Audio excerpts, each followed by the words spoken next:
Couple things to think about, right? Why was she having problems with that find right there? Because the odor's probably swirling in that area. Yes, and that's a great answer. But she's a seasoned dog. Yeah. So why does she have problems with it?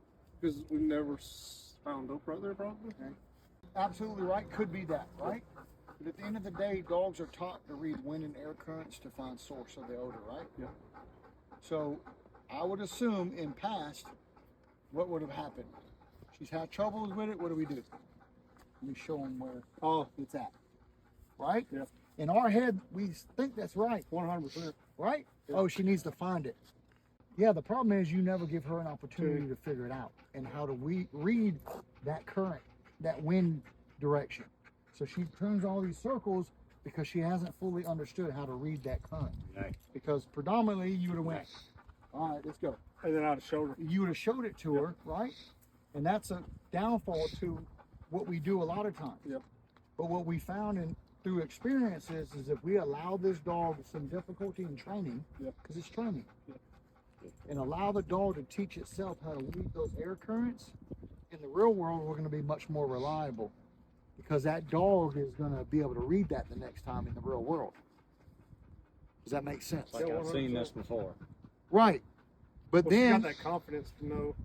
yeah, figure that I out and can figure do it it, out, right? right. But in the real world, we don't know. Yep. So where are you going to present? And then she's looking at you like, okay, show me where it's at, because that's what she's used to in training. But in the real world, you don't know that. So now you've limited the team because your training philosophies have hindered you more than helped you.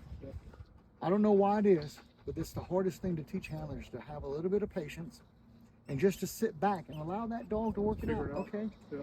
What have you lost if they don't figure it out? Nothing.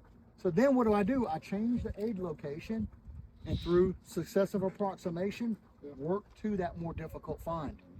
But I don't show the dog where it is, because the only thing that does is give us satisfaction. Yeah. Oh shit! Look at my That dog. she said, right. Yeah. But it doesn't help the dog learn the wind and air currents and odor concentration it takes to get the source. Really, it probably hurts them. It hinders them. Yeah. Absolutely. Yeah. The problem becomes there's two jobs that we have in this team, right? You and the dog. Dog's job is to identify the odors that it's been trained to. But also part of that job is to get to the AT, move to the DT, and move to source. But if the dog doesn't do that or doesn't know how to do it in a situation where we have odor swirling or whatever else is going on, obviously she had difficulty with it, right? She kept tracing it into the car and all those. We never fully allow her to learn the full spectrum of it because we just want to step in and show them because we happen to know where it's at. But it doesn't accomplish anything in training. The only thing it accomplishes is that you get the satisfaction that your dog found it and you rewarded it. That's it. It doesn't teach the dog anything. And so detection training is not about finding odor all the time. It's about teaching dogs to increase their capabilities of finding odor. But if we hinder that and don't allow that to take full scope, then that dog will be limited in what its capabilities are, because you start to get into more difficult finds and you're wondering why your dog is having trouble in the real world. They always find it in the, in training. But then you start thinking back into your training and how many times they actually found it or how many times you actually showed them where it was. And so we want to put more weight on the dog, right? We should come in to present areas when we're reading the environment, and we're practicing those things where we are reading the environment, we're reading what the dog's giving us on single blinds or even double blind searches, where now we're trying to figure out what the dog is telling us by their behaviors. Then we go in and present those productive areas. But as a common practice with a detector dog, I would say stay away from it. Allow the dog to figure it out.